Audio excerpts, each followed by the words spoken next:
प्रिय भक्तजनों, आज बृहस्पतिवार के दिन आप बृहस्पति देव की बड़ी ही दुर्लभ कथा सुनेंगे। इस कथा को सुनने से भक्तों की सभी मनोकामनाएं भगवान बृहस्पति देव की कृपा से पूर्ण हो जाती हैं। तो आइए बड़े ही श्रद्धा और प्रसन्नचित मन से इस कथा को सुनते हैं।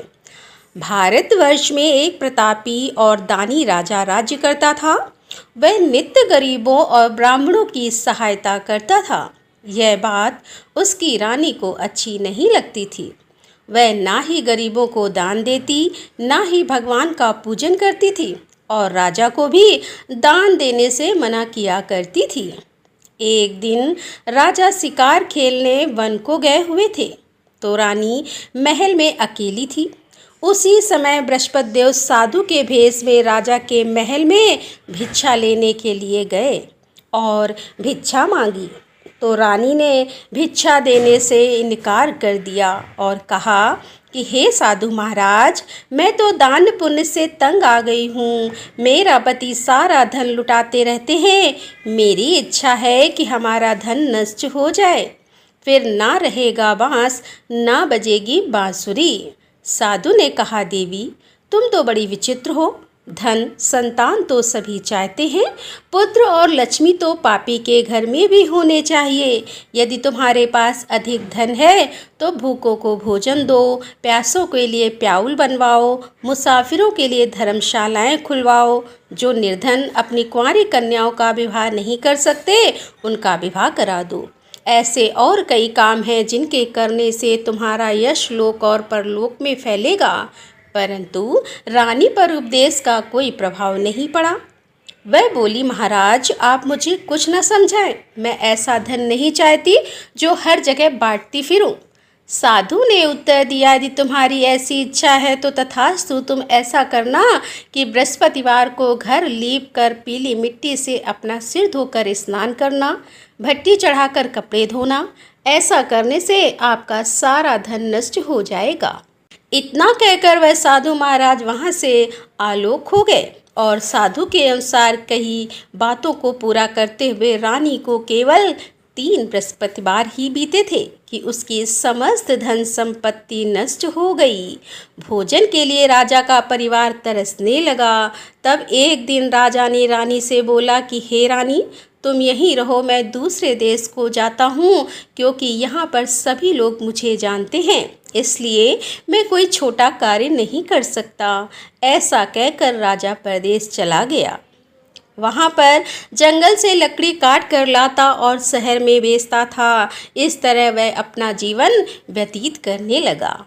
इधर राजा के परदेश जाते ही रानी और दासी दुखी रहने लगी। एक बार जब रानी और दासी को 7 दिन तक बिना भोजन के रहना पड़ा, तो रानी ने अपनी दासी से कहा कि हे दासी, पास ही के नगर में मेरी बहन रहती है, वह बड़ी धनवान है, तो उसके पास जा और कुछ धन ले आ, थोड़ा बहुत गुजर बसर हो सके। रानी दासी की बहन के पास गई। उस दिन गुरुवार का दिन था और रानी की बहन उस समय बृहस्पतिवार का व्रत की कथा सुन रही थी। दासी ने रानी की बहन को अपनी रानी का संदेश दिया, लेकिन रानी की बड़ी बहन ने कोई उत्तर नहीं दिया। जब दासी को रानी की बहन से कोई उत्तर नहीं मिला तो वह बहुत दुखी हुई और उसे क्रोध भी आया। दासी ने वापस आकर रानी को सारी बात बता दी। सुनकर रानी ने अपने भाग्य को कोसा। उधर रानी की बहन ने सोचा कि मेरी बहन की दासी आई थी, परंतु मैंने उससे नहीं बोली, इससे वह बहुत दुखी हुई होगी। कथा सुनकर और पूजन समाप्त करके वह अपनी बहन के घर आई और कहने लगी कि हे बहन, मैं बृहस्पतिवार का व्रत कर रही थी। तुम्हारी दासी मेरे घर आई थी, परंतु जब तक कथा होती है तब तक ना तो उठते हैं और ना ही बोलते हैं, इसीलिए मैं नहीं बोली। कहो दासी क्यों गई थी? रानी बोली, बहन तुमसे क्या छिपाऊं, हमारे घर में खाने तक को अनाज नहीं था।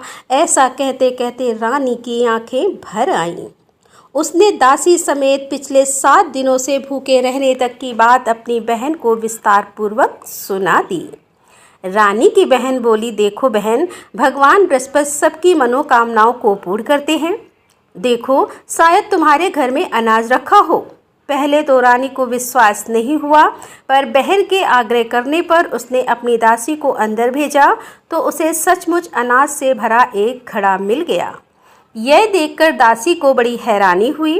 दासी रानी से कहने लगी कि हे रानी, जब हमको भोजन नहीं मिलता था तो हम व्रत ही तो करते हैं, इसीलिए क्यों ना इनसे व्रत और कथा की विधि पूछ ली जाए ताकि हम भी व्रत कर सके। तब रानी ने अपनी बहन से बृहस्पतिवार व्रत के बारे में पूछा। उसकी बहन ने बताया, बृहस्पतिवार के व्रत में चने की दाल और मुनक्का से विष्णु भगवान का केले की जड़ में पूजन करें तथा दीपक जलाएं, व्रत कथा सुने और पीला भोजन ही करें। इससे बृहस्पति देव प्रसन्न होते हैं। और व्रत और पूजन विधि बताकर रानी की बहन अपने घर को लौट गई। 7 दिन के बाद जब गुरुवार आया तो रानी और दासी ने व्रत रखा। घुड़साल में जाकर चना और गुड़ लेकर आई। फिर उसने केले की जड़ तथा विष्णु भगवान का पूजन किया। अब पीला भोजन कहाँ से आए, इस बात को लेकर दोनों बहुत दुखी थीं, क्योंकि उन्होंने व्रत रखा था, इसीलिए बृहस्पति देव उनसे प्रसन्न थे। इसीलिए वे एक साधारण व्यक्ति का रूप धारण करके 2 थालों में सुंदर पीला भोजन दासी को दे गए और भोजन पाकर दासी बहुत प्रसन्न हुई और फिर रानी के साथ मिलकर भोजन ग्रहण किया। उसके बाद वे सभी गुरुवार को व्रत और पूजन करने लगी। बृहस्पति भगवान की कृपा से उनके पास फिर से धन संपत्ति आ गई, परंतु रानी फिर से पहले की ही तरह आलस करने लगी। तब दासी बोली, देखो रानी, तुम पहले भी इसी प्रकार आलस्य करती थी, तुम्हें धन रखने में कष्ट होता था, इस कारण सभी धन नष्ट हो गया और अब जब भगवान बृहस्पति की कृपा से धन मिला है तो तुम्हें फिर से आलस्य होता है। रानी को समझाते हुए दासी कहती है कि बड़ी मुसीबतों के बाद हमने यह धन पाया है, इसीलिए हमें दान पुण्य करना चाहिए, भूखे मनुष्यों को भोजन कराना चाहिए और धन को शुभ कार्यों में खर्च करना चाहिए, जिससे तुम्हारे कुल का यश बढ़ेगा, स्वर्ग की प्राप्ति होगी और पितृ प्रसन्न होंगे। दासी की बात मानकर रानी अपना धन शुभ कार्यों में खर्च करने लगी, जिससे पूरे नगर में उसका यश फैलने लगा। उधर एक दिन राजा दुखी होकर जंगल में एक पेड़ के नीचे आसन जमाकर बैठ गया। वह अपनी दशा को याद करके व्याकुल होने लगा। बृहस्पतिवार का दिन था। एकाएक उसने देखा कि निर्जन वन में एक साधु प्रकट हुए। वह साधु वेश में स्वयं बृहस्पति देवता थे। लकड़हारे के सामने आकर बोले कि हे लकड़हारे, इस सुनसान जंगल में तू इतना चिंता मग्न क्यों बैठा है। लकड़हारे ने दोनों हाथ जोड़कर प्रणाम किया और उत्तर दिया, महात्मा जी, आप सब कुछ जानते हैं, मैं क्या कहूँ। यह कहकर रोने लगा और साधु को अपनी आत्मकथा सुनाई। महात्मा जी ने कहा, तुम्हारी स्त्री ने बृहस्पतिवार के दिन बृहस्पति भगवान का निरादर किया है, जिसके कारण रुष्ट होकर उन्होंने तुम्हारी यह दशा कर दी। अब तुम चिंता को दूर करके मेरे कहने पर चलो, तुम्हारे सब कष्ट दूर हो जाएंगे और भगवान पहले से भी अधिक संपत्ति देंगे। तुम बृहस्पति के दिन कथा किया करो, 2 पैसे के चने मुनक्का लाकर उसका प्रसाद बनाओ और शुद्ध जल से लोटे में शक्कर मिलाकर अमृत तैयार करो और कथा के पश्चात अपने सारे परिवार और सुनने वाले प्रेमियों में अमृत व प्रसाद को बांटकर खुद भी ग्रहण करो। ऐसा करने से भगवान तुम्हारी सब मनोकामनाएं पूरी करेंगे। साधु के ऐसे वचन सुनकर लकड़हारा बोला, हे प्रभु, मुझे लकड़ी बेचकर इतना पैसा नहीं मिलता जिससे भोजन के उपरांत कुछ बचा सकूं। मैंने रात्रि में अपनी स्त्री को व्याकुल देखा। मेरे पास कुछ भी नहीं है जिससे मैं उसकी खबर मंगा सकूं और फिर मैं बृहस्पति देव की क्या कहानी सुनूं। मुझको तो कुछ भी मालूम नहीं। साधु ने कहा कि हे लकड़हारे, तुम किसी बात की चिंता मत करो। बृहस्पतिवार के दिन तुम रोजाना की तरह लकड़ियां लेकर शहर को जाओ। तुमको रोज से दुगना धन प्राप्त होगा, जिससे तुम भली भांति भोजन कर लोगे और बृहस्पति देव की पूजा का सामान भी आ जाएगा। बृहस्पति देव की कथा इस प्रकार है, सुनो। प्राचीन काल में एक ब्राह्मण रहता था। वह बहुत निर्धन था। उसकी कोई संतान नहीं थी। उसकी स्त्री बहुत मलिनता के साथ रहती थी। वह स्नान नहीं करती, किसी देवता का पूजन नहीं करती। इससे ब्राह्मण देवता बड़े दुखी थे। बेचारे बहुत कुछ कहते, किंतु उसका कुछ परिणाम नहीं निकला। भगवान की कृपा से ब्राह्मण की स्त्री के कन्या रूपी रत्न पैदा हुई। कन्या बड़ी होने पर प्रातः स्नान करके विष्णु भगवान का जाप और बृहस्पतिवार का व्रत करने लगी। अपने पूजन पाठ को समाप्त करके विद्यालय जाती तो अपनी मुट्ठी में जौ भर के ले जाती और पाठशाला के मार्ग में डालती जाती। तब ये जौ स्वर्ण के हो जाते तो लौटते समय उनको बीन कर घर ले आती। एक दिन वह बालिका सूप में उस सोने के जौ को फटक कर साफ कर रही थी कि उसके पिता ने देख लिया और कहा कि हे बेटी, सोने की जौ के लिए सोने का सूप होना चाहिए। दूसरे दिन बृहस्पतिवार था। इस कन्या ने व्रत रखा और बृहस्पति देव से प्रार्थना करके कहा कि मैंने आपकी पूजा सच्चे मन से की है तो मेरे लिए सोने का सूप दे दो। बृहस्पति देव ने उसकी प्रार्थना स्वीकार कर ली और रोजाना की तरह वह कन्या जौ फैलाती हुई जाने लगी। जब लौट कर जौ बीन रही तो बृहस्पति देव की कृपा से सोने का सूप मिला। उसे वह घर ले आई और उसमें जौ साफ करने लगी, परंतु उसकी माँ का वही ढंग रहा। एक दिन की बात है कि वह कन्या सोने के सूप में जौ साफ कर रही थी। उसी समय उस शहर का राजपुत्र वहां से होकर निकला। इस कन्या के रूप और कार्य को देखकर मोहित हो गया और अपने घर आकर भोजन और जल त्याग कर उदास होकर लेट गया। राजा को इस बात का पता लगा तो अपने प्रधानमंत्री के साथ उसके पास गए और बोले कि हे बेटा, तुम्हें किस बात का कष्ट है? किसी ने तुम्हारा अपमान किया है अथवा और कोई कारण है?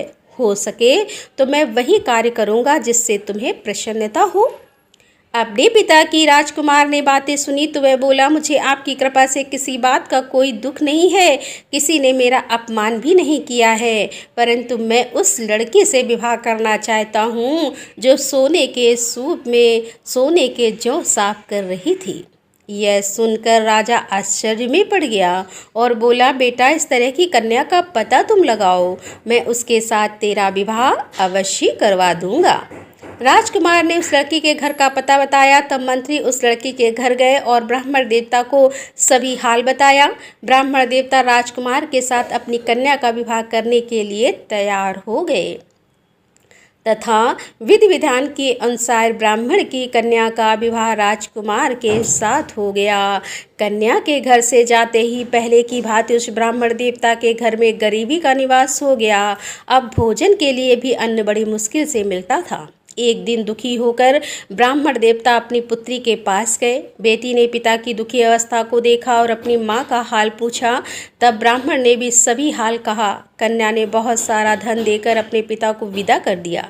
इस तरह ब्राह्मण का कुछ समय सुखपूर्वक व्यतीत हुआ। कुछ दिन के बाद फिर वही हाल हो गया। ब्राह्मण फिर अपनी कन्या के यहाँ गया और सारा हाल कहा तो लड़की बोली कि हे पिताजी, आप माताजी को यहाँ ले आओ, मैं उन्हें विधि बता दूंगी जिससे उनकी गरीबी दूर हो जाए। वह ब्राह्मण देवता अपनी स्त्री को साथ लेकर पहुँचे तो अपनी माँ को समझाने लगी कि हे माँ, तुम प्रातःकाल प्रथम स्नान आदि करके विष्णु भगवान का पूजन करो तो सब दरिद्रता दूर हो जाएगी। परंतु उसकी माँ ने एक भी बात नहीं मानी और प्रातःकाल उठकर अपनी पुत्री के बच्चों की जूठन को खा लिया। इससे उसकी पुत्री को भी बहुत गुस्सा आया। उसने एक रात को एक कोठरी में सारा सामान निकाल दिया और अपनी माँ को उसमें बंद कर दिया। प्रातः उसे निकाला तो स्नान आदि करा के पूजा पाठ करवाया तो उसकी माँ की बुद्धि ठीक हो गई। इसके बाद वह नियम से पूजा पाठ करती और प्रत्येक बृहस्पतिवार को व्रत रखने लगी। इस व्रत के प्रभाव से उसकी माता और पिता बहुत ही धनवान और पुत्रवान हो गए और बृहस्पति देवता के प्रभाव से इस लोक के सुख को भोग कर अंत में स्वर्ग को प्राप्त हुए। इस तरह कहानी कहकर साधु देवता वहाँ से अंतर्ध्यान हो गए। धीरे धीरे समय व्यतीत होने पर फिर वही बृहस्पतिवार का दिन आया। लकड़हारा जंगल से लकड़ी काटकर किसी शहर में बेचने गया। उसे उस दिन और से अधिक धन मिला। राजा ने चना गुड़ आदि लाकर गुरुवार का व्रत किया। उस दिन से उसके सभी कलेश दूर हो गए। परंतु जब दोबारा गुरुवार का दिन आया तो बृहस्पतिवार का व्रत करना भूल गया। इस कारण बृहस्पति भगवान नाराज हो गए और उस दिन उस नगर के राजा ने विशाल यज्ञ का आयोजन किया था तथा शहर में यह घोषणा करा दी कि कोई भी मनुष्य अपने घर में भोजन ना बनाए, ना आग जलाए, समस्त जनता मेरे यहाँ भोजन करने आए। इस आज्ञा को जो ना मानेगा उसे फांसी की सजा दी जाएगी। इस तरह की घोषणा संपूर्ण नगर में करवा दी गई।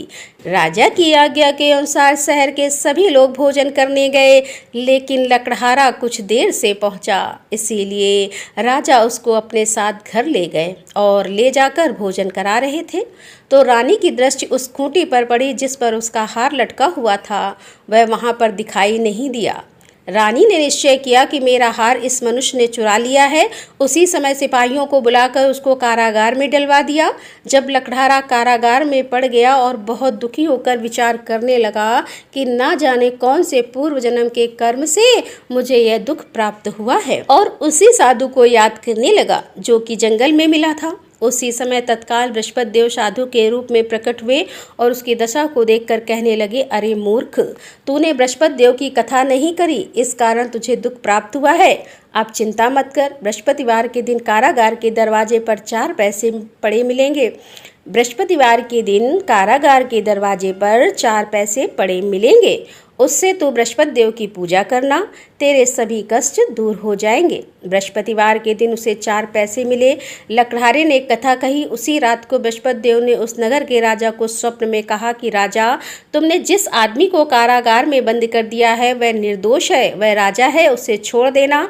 रानी का हार उसी खूंटी पर लटका है। अगर तू ऐसा नहीं करेगा तो मैं तेरे राज्य को नष्ट कर दूंगा। इस तरह रात्रि के स्वप्न को देखकर राजा प्रातः काल उठा और खूंटी पर हार देखकर लकड़हारे को बुलाकर क्षमा मांगी और लकड़हारे को योग सुंदर वस्त्र आभूषण देकर विदा कर दिया।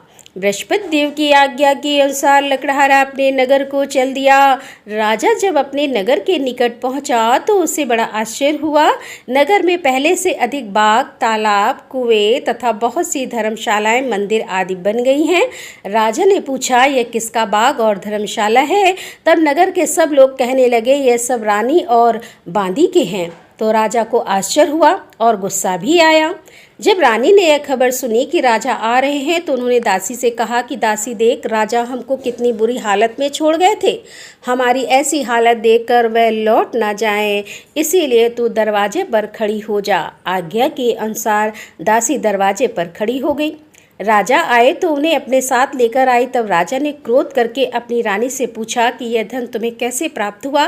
तब उन्होंने कहा, हमें यह सब धन बृहस्पति देव के इस व्रत के प्रभाव से प्राप्त हुआ है।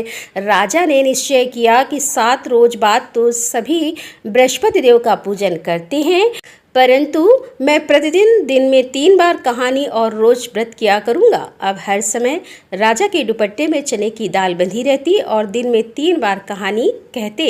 एक रोज राजा ने विचार किया कि चलो अपनी बहन के यहाँ हो आए। इस तरह निश्चय करके राजा घोड़े पर सवार होकर अपनी बहन के यहाँ को चलने लगा।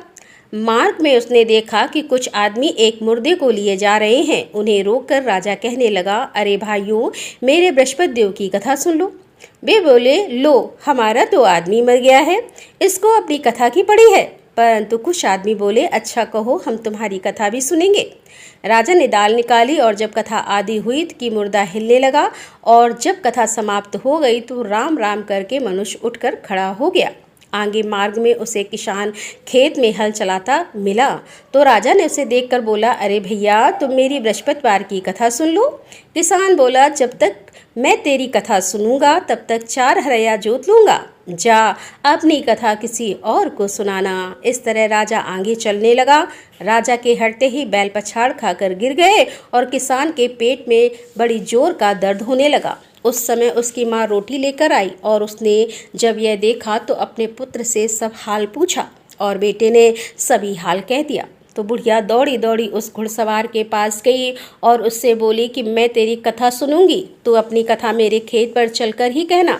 राजा ने बुढ़िया के खेत पर जाकर कथा कही, जिसके सुनते ही वह बैल उठकर खड़े हुए तथा किसान के पेट का दर्द भी बंद हो गया। राजा अपनी बहन के घर पहुंचा। बहन ने भाई की खूब मेहमानी की। दूसरे रोज प्रातःकाल राजा जगा तो वह देखने लगा कि सब लोग भोजन कर रहे हैं। राजा ने अपनी बहन से कहा, ऐसा कोई मनुष्य है जिसने भोजन नहीं किया हो, मेरे बृहस्पतिवार की कथा सुन ले। बहन बोली कि हे भैया, यह देश ऐसा है कि पहले यहाँ लोग भोजन करते हैं और बाद में अन्य काम करते हैं। अगर कोई पड़ोस में हो तो देखाऊं। वह ऐसा कहकर देखने चली गई, परंतु उसे कोई ऐसा व्यक्ति मिला ही नहीं जिसने भोजन ना किया हो। अतः वह एक कुम्हार के घर गई जिसका लड़का बीमार था। उसे मालूम हुआ कि उसके यहाँ 3 रोज से किसी ने भोजन नहीं किया है। रानी ने अपने भाई की कथा सुनने के लिए कुम्हार से कहा तो वह तैयार हो गया। राजा ने जाकर बृहस्पतिवार की कथा कही, जिसको सुनकर उसका लड़का ठीक हो गया। अब तो राजा की प्रशंसा होने लगी। एक रोज राजा ने अपनी बहन से कहा कि हे बहन, हम अपने घर को जाएंगे, तुम भी तैयार हो जाओ। राजा की बहन ने अपनी सास से कहा तो सास ने कहा, हाँ चली जा, परंतु अपने लड़के को मत ले जाना, क्योंकि तेरे भाई की तो कोई औलाद ही नहीं है। बहन ने अपने भैया से कहा कि भैया, मैं तो चलूँगी पर कोई बालक नहीं चलेगा। तो राजा बोला, जब कोई बालक ही नहीं चलेगा तब तुम ही क्या करोगी। बड़े दुखी मन से राजा अपने नगर को लौट आया। राजा ने अपनी रानी से कहा कि हम निर्वंशी हैं, हमारा मुँह देखने का धर्म नहीं है और कुछ भोजन आदि नहीं किया है। रानी बोली, हे प्रभु, बृहस्पति देव ने हमें सब कुछ दिया है, वह हमें औलाद अवश्य देंगे। उसी रात को बृहस्पति देव ने राजा से स्वप्न में कहा कि हे राजा, उठो, सभी सोच त्याग दो, तेरी रानी गर्भ से है। और राजा को यह बात सुनकर बड़ी खुशी हुई। 9वें महीने में उसके गर्भ से एक सुंदर पुत्र पैदा हुआ। तब राजा बोला, हे रानी, रानी स्त्री बिना भोजन के रह सकती है पर बिना कहे नहीं रह सकती। जब मेरी बहन आएगी तो मुझसे कुछ मत कहना। रानी ने सुनकर हाँ कर दिया। जब राजा की बहन ने यह शुभ समाचार सुना तो वह बहुत खुश हुई और बधाई लेकर अपने भाई के यहाँ आई। तभी रानी ने कहा, घोड़ा चढ़कर तो नहीं आई, गधा चढ़कर आई। हे राजा की बहन बोली कि भाभी, मैं इस प्रकार ना कहती तो तुम्हें औलाद कैसे मिलती। बृहस्पति देव ऐसे ही हैं, जैसी जिसके मन में कामनाएं हैं सभी को पूर्ण करते हैं। जो सद्भावना पूर्वक बृहस्पतिवार का व्रत करता है एवं कथा पढ़ता है अथवा सुनता है और दूसरों को सुनाता है, बृहस्पति देव उनकी सभी मनोकामनाएं पूर्ण करते हैं। बृहस्पति देव उनकी सदैव रक्षा करते हैं। जो संसार में सच्चे हृदय से बृहस्पति देव का पूजन करते हैं उनकी सभी मनोकामनाएं उसी प्रकार पूर्ण होती हैं जैसे राजा और रानी ने बृहस्पति देव की कथा का गुणगान किया। उनकी सभी इच्छाएं बृहस्पति देव ने पूर्ण की। मनुष्य को हृदय से उनका मनन करते हुए जयकारा करना चाहिए। तो प्रेम से बोले बृहस्पति देव की जय, विष्णु भगवान की जय, समस्त देवी देवताओं की जय। अब आप भगवान बृहस्पति देव की आरती श्रवण कीजिए। ओम जय बृहस्पति देवा, स्वामी जय बृहस्पति देवा। छिन छिन भोग लगाऊं, कंदली फल मेवा। ओम जय बृहस्पति देवा।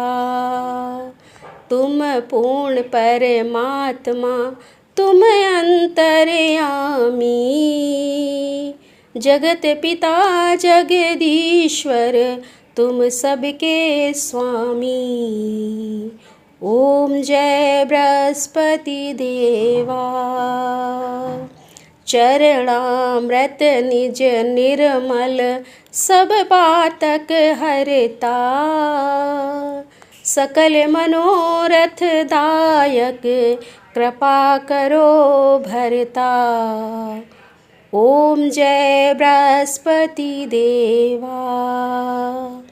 तन मन धन अर्पण कर, जो जन शरण पड़े, प्रभु प्रकट तब हो करे, आकर द्वार खड़े। ओम जय बृहस्पति देवा।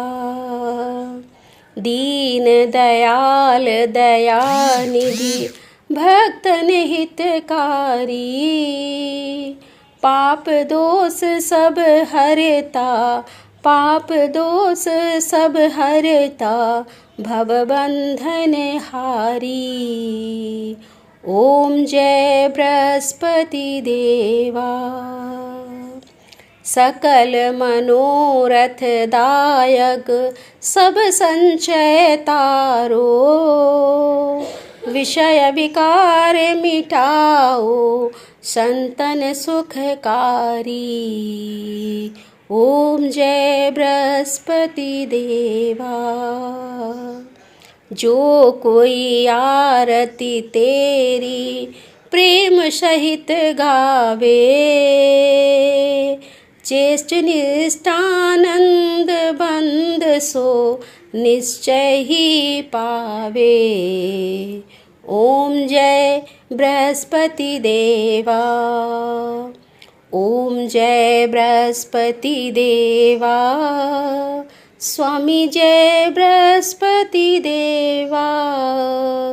प्रेम से बोलिए भगवान बृहस्पति देव की जय। बोलिए भगवान श्री लक्ष्मी नारायण की जय।